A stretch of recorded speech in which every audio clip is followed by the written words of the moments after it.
Leucoderma होता क्या है, इसे आम भाषा में क्या कहा जाता है? ल्यूकोडर्मा या विटिलिगो या फिर आम भाषा में इसको फुलवैरी बोल देते हैं। ये एक चर्म रोग है। हमारी जो स्किन है उसको जो रंग देता है वो एक पिगमेंट होता है, उसका नाम है मिलेनिन। तो जब वो मिलेनिन की वजह से हमारी स्किन का कलर होता है, तो जब वो मिलेनिन या तो मर जाता है कहीं या अपनी जगह छोड़ देता है, तो वहाँ से स्किन का कलर उतर जाता है। भारत में 8.8% लोग इस बीमारी का शिकार हैं। आज तक साइंस ने बहुत तरक्की कर ली, लेकिन फिर भी कि इसका सही कारण हमें नहीं पता है। फैमिली हिस्ट्री वालों में भी सिर्फ 30% आशंका होती है कि अगर मामा चाचा दादा को है तो उससे सिर्फ 30% लोग आगे लेंगे, सारे नहीं लेंगे। ऐसी कौन सी दवाई है जो तीनों सिस्टम के अंदर यूज होती है? सोरेलिया कौर या बाबची उसको कॉमन लैंग्वेज में कहते हैं। नमस्कार, D5 चैनल हिंदी देख रहे दर्शकों का मैं वंदना स्वागत करती हूं। आज एक बार फिर हम जुड़े हुए हैं डॉक्टर HK खरबंदा जी से। डॉक्टर खरबंदा, आपका बहुत बहुत स्वागत है हमारे इस प्रोग्राम में। धन्यवाद वंदना जी, सभी दर्शकों को नमस्कार। डॉक्टर खरबंदा, आज हम बात करेंगे ल्यूकोडर्मा की। तो सबसे पहले ये बताइए कि ल्यूकोडर्मा होता क्या है, इसे आम भाषा में क्या कहा जाता है? देखिए, ल्यूकोडर्मा या विटिलिगो या फिर आम भाषा में इसको फुलवैरी बोल देते हैं। तो इसमें क्या है, ये एक चर्म रोग है। इसमें एक हमारी जो स्किन है उसको जो रंग देता है वो एक पिगमेंट होता है, उसका नाम है मिलेनिन। तो जब वो मिलेनिन की वजह से हमारी स्किन का कलर होता है, तो जब वो मिलेनिन या तो मर जाता है कहीं या अपनी जगह छोड़ देता है, तो वहाँ से स्किन का कलर उतर जाता है, कलर मिट जाता है। ये जब रंग या तो मिलेनिन पिगमेंट मर जाए या अपनी जगह से हिल जाए, डिस्पर्स हो जाए, तो ये रंग इसका रंग हट जाता है। वही अगर ये पिगमेंट कहीं इकट्ठा हो जाए जाके, तो ब्लैक स्पॉट बन जाता है। वो ब्लैक स्पॉट होते हैं, इसको हम सफ़ेद दाग वाली बीमारी कहते हैं, फुलवैरी कहते हैं, ल्यूकोडर्मा कहते हैं, विटिलिगो कहते हैं। सभी का मतलब एक है। तो ये जो बीमारी है इसमें पिगमेंट की या तो कमी हो जाती है या पिगमेंट मर जाता है, इसलिए होता है। और ये प्राइमरीली एक स्किन का डिसऑर्डर है। पूरे विश्व में लगभग आधी % जनता, पूरे विश्व में आधे % लोग, सिर्फ 5.5% लोग इस बीमारी का शिकार हैं। लेकिन भारत में 8.8% लोग इस बीमारी का शिकार हैं।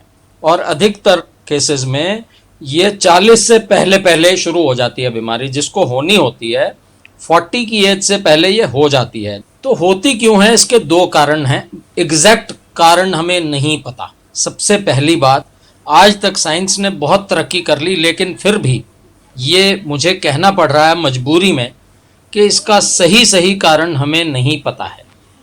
हमें जो शक है कि ये अनुवांशिक प्लस एनवायरनमेंट, दोनों फैक्टर्स मिला के ये बीमारी देखने को मिलती है। तो अनुवांशिक में मामा चाचा ताया 30% केसेस में इसमें अनुवांशिकता वाली बात हमें मिल जाती है। तो 30% लोग अनुवांशिक वाले स्टेज में आ जाते हैं।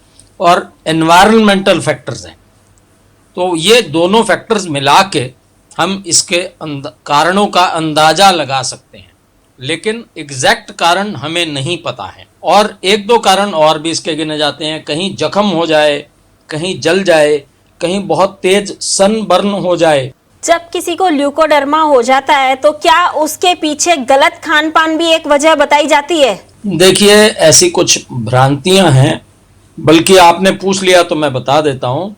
ये एक बहुत इम्पॉर्टेंट भ्रांति है कि मछली और दूध इकट्ठा नहीं लेना चाहिए, उसको लेने से ल्यूकोडर्मा हो जाता है। लेकिन ये अभी एक वैज्ञानिकों की डिबेट है। अभी तक इस पे आधे लोग कहते हैं ले लीजिए, आधे लोग कहते हैं मत लीजिए। तो इस पे कोई कंक्रीट हमारे पास एविडेंस नहीं है, हमारे पास कोई ऐसी स्टडी नहीं है जो ये साबित करती है कि इन दोनों के इकट्ठे लेने से मुश्किल होती है। लेकिन अगर हम आयुर्वेद को लें तो आयुर्वेद में दूध के साथ काफ़ी चीज़ें लेना, साथ में लेना मना है। इन बातों का हमें इन जनरल भी ख्याल रखना चाहिए। तो मैं आपको बता देता हूँ, दूध और मछली का जो रिश्ता है, मछली में हाई प्रोटीन होता है, तो हाई प्रोटीन और दूध ये आपस में जल नहीं करता। मतलब हमारे पास कोई स्टडी नहीं है, लेकिन आयुर्वेद के सिद्धांत के अनुसार अगर आप मेरी पर्सनल ओपिनियन मानते हैं तो दोनों का साथ में इस्तेमाल नहीं करना चाहिए, इससे बचना चाहिए जहाँ तक हो सके। दूध के साथ और भी कई चीज़ें हैं जो नहीं लेनी चाहिए, क्योंकि आज मैंने कहा था कि आज हम भ्रम ही दूर करने वाले हैं। तो सबसे पहले ये बता, दूध के साथ क्या क्या और नहीं लेना। तो दाल के साथ या उसके बाद दूध नहीं लेना है। दूध और दही हमने साथ साथ नहीं लेने हैं। दूध के साथ तिल का इस्तेमाल नहीं करना है। ये खास बातें हैं, आयुर्वेद के सिद्धांत पे हमने इसका ख्याल रखना है। चेरी या खट्टे फल, उनके साथ दूध का इस्तेमाल नहीं करना है। नमक वाली चीज़ों के साथ दूध का इस्तेमाल नहीं करना है। ये दूध के परहेज हैं। चूँकि आज बात तो दूध और मछली की छिड़ी थी, जो कि बहुत प्रेवलेंट बात है, लेकिन अब बात छिड़ी है तो सारी बातें हमें करनी जरूरी थी। जब किसी को ल्यूकोडर्मा हो जाए तो उसके क्या घरेलू इलाज हैं जिनसे कि ठीक किया जा सके इसे? देखिए, घरेलू इलाजों पे मैं आता हूँ, लेकिन उससे पहले मैं ये बता दूं, जो ल्यूकोडर्मा है, कारण तो मैंने बता दिया आपको जितने हमें पता है। क्या हमारी मानसिक अवस्था पे असर पड़ता है, क्या हमारी रोजाना की जिंदगी में भी कोई असर पड़ता है? तो इसका बिल्कुल सही जवाब है कि हमारा डेली रूटीन में इसका रंग के अलावा कोई फर्क नहीं पड़ता। मेरी सलाह उन सभी युवतियों से है, उन सभी महिलाओं से है, उन सभी सज्जनों से है। हम एग्जाम्पल लें भारत के लेबर मिनिस्टर संतोष गंगवार जी का, उनका लगभग सारे शरीर पे ल्यूकोडर्मा है। अगर वो अपने पूरे सफ़ेद शरीर के साथ एक सक्सेसफुल इंसान बन सकते हैं तो हम और आप क्यों नहीं? सबसे पहली बात, अपने मन से ये धारणा निकाल दीजिए कि मुझे ये हो गया तो मेरा क्या होगा, अगर मेरे फेस पे हो गया तो मेरा क्या होगा।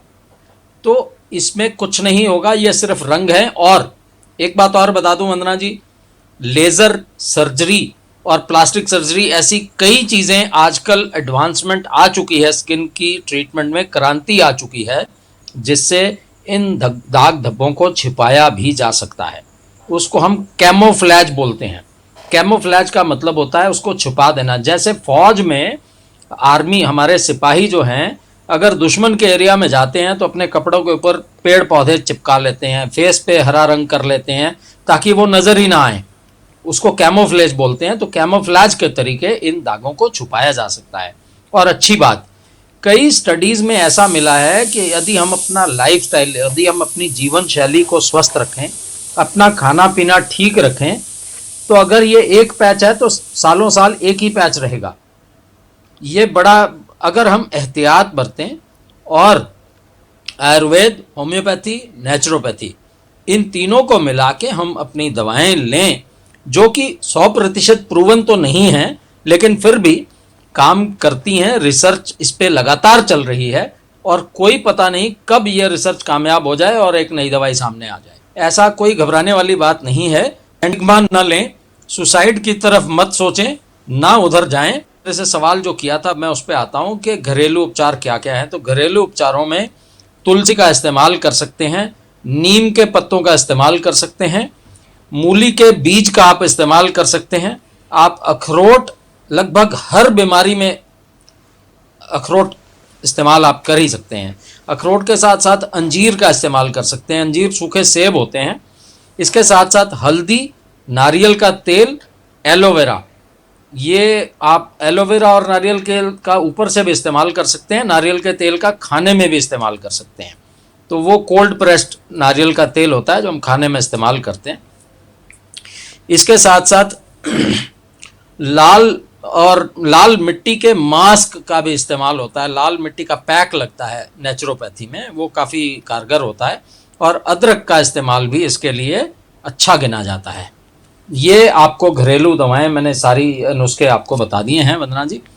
और इसके साथ साथ मैं ये बताना चाहता हूँ कि फैमिली हिस्ट्री वालों में भी सिर्फ 30% आशंका होती है कि अगर मामा, चाचा, दादा को है तो उससे सिर्फ 30% लोग आगे लेंगे, सारे नहीं लेंगे।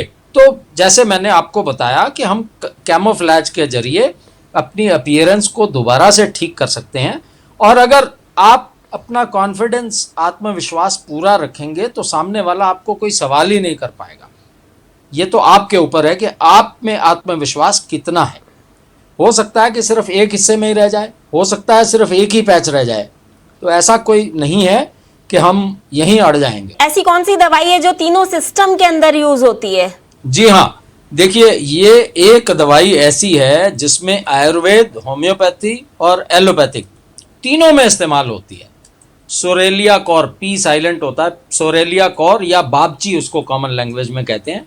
होम्योपैथी में बाबची का मदर टिंक्चर आता है, आयुर्वेद में भी बाबची इस्तेमाल होती है अर्क के रूप में, और एलोपैथिक में बाबची की ऑइंटमेंट आती है। तो तीनों सिस्टम में ये दवाई कॉमन यूज होती है, लेकिन होम्योपैथिक का बहुत बड़ा रोल है इसमें। अगर होम्योपैथ अगर आपका डेडिकेटली इसको स्टडी करे और इसका कारण ढूंढ ले, क्योंकि होम्योपैथी में सिम्टम्स और सिम्टम्स के साथ साथ बेसिक कॉज, अगर रूट कॉज हमें पता लग जाए तो ये ठीक हो जाती है। कई बार ऐसा होता है कि कोई अस्थमा है, किसी को अस्थमा की ठीक किया उसने, स्टेरॉयड खाए या इनहेलर्स लिए, अस्थमा ठीक हो गया और स्किन पे दाग शुरू हो गए। तो इन केसेस में हमें बचपन में हिस्ट्री लेनी पड़ती है होम्योपैथी में, बड़ा डीप स्टडी करके। तो ये सलाह सबसे पहली ये है कि दवाई तो मैं बता रहा हूँ, इसमें जो रोल है डॉक्टर का ज़्यादा है। होम्योपैथिक डॉक्टर के पास आप जाएं, अपना पूरा केस स्टडी करवाएं, उसमें 1 या 2 घंटे या 3 घंटे लगेंगे। बचपन से लेके आज तक की आपकी हिस्ट्री ली जाएगी। उसके बाद हमारा एक ग्रंथ होता है, रेपर्टरी बोलते हैं जिसको, उसमें हम इसको रेपर्टराइज करेंगे पूरे केस को, और तब इसका प्रॉपर इलाज अगर कराएंगे तो होम्योपैथी से 20, 25, 30% तक लोग बिल्कुल ठीक हो सकते हैं।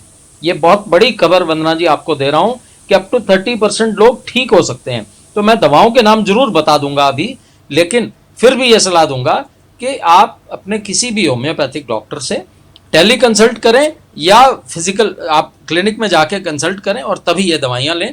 तो मैं दवाइयों के नाम आपको बताने लगा हूँ। ट्यूबरकुलिनम 200, ये दवाई हफ्ते में 1 बार दी जाती है और काफ़ी सारे कारण इसके ठीक कर देती है।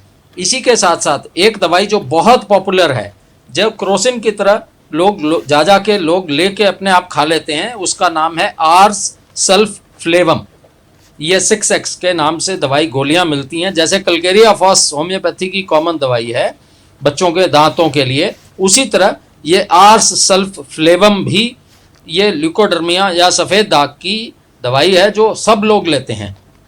इसी तरह हाइड्रोकोटाइल, ये बहुत कॉमन दवाई है, 3X पोटेंसी में इस्तेमाल होती है। ये भी स्पेसिफिक है। देखिए, जो अगर किसी ने सेल्फ मेडिकेशन, तो ये अपना लियाकॉर, हाइड्रोकोटाइल और आर्स सल्फफ्लेवम, अगर आपके आसपास किसी गांव में रहते हैं, जब तक आपको होम्योपैथी का डॉक्टर नहीं मिलता तब तक आप ये 3 दवाइयाँ आप अपने आप भी इस्तेमाल कर सकते हैं। आर्स सल्फफ्लेवम 6X, इसकी अगर बड़ी है तो 1 गोली दिन में 3 बार, हाइड्रोकोटाइल 3X अगर बड़ी गोली है तो 1 गोली दिन में 3 बार, और सोरेलिया कौर इसकी 10 बूंदें दिन में 3 बार। इन तीनों दवाइयों के नाम हम कमेंट बॉक्स में आपको दे देंगे ताकि आपको परेशानी ना हो। डोज और नाम ये तीनों आप बिना किसी हमारी पूछे भी ले सकते हैं।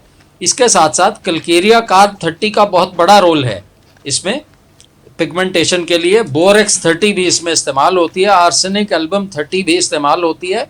कॉस्टिकम 30 के साथ साथ सीपिया 30, नाइट्रिक एसिड, सिलीशिया और सोरेलिया कौर जो मैंने आपको बताई थी जिसको बाबची कहते हैं, ये कॉमन दवाई तीनों जगह इस्तेमाल होती है। इसकी 10 बूंदें दिन में 3 बार मदर टिंचर में लेनी है हमने। इसके साथ साथ स्टेफिस गेरिया और सल्फर, ये सारी दवाइयों के लगभग जितनी भी इंडिकेटेड है मैंने आपको नाम बता दिए हैं। साथ में ये मैसेज है, घबराएं नहीं, इसको अपने आप स्टिग्मा मत लें, अंदर सेल्फ कॉन्फिडेंस पूरा रखें। कई केसेस में ऐसा देखा गया है कि अपने आप बीमारी चली जाती है। और एक बात और, जब आप दवाई लेंगे तो जो दाग सबसे बाद में आया है वो सबसे पहले जाएगा और दाग का साइज पहले छोटा हो जाएगा, धीरे धीरे रंग उसका कम गहरा होता जाएगा, हल्का हल्का रंग आएगा उसमें और फिर ये नॉर्मल हो जाएगा। अपने डिटर्मिनेशन स्ट्रांग करके आप अपना कॉन्फिडेंस बरकरार रखिए और कोशिश कीजिए कि आप इसका क्लासिकल होम्योपैथिक प्रॉपर ट्रीटमेंट अगर आप ले लेंगे तो डेफिनेटली आप इससे निजात पा सकते हैं। डॉक्टर खरबंदा, आप हमारे साथ जुड़े, आपका बहुत बहुत धन्यवाद। बहुत बहुत शुक्रिया। अगले एपिसोड में आपसे फिर मुलाकात होगी, तब तक के लिए नमस्कार।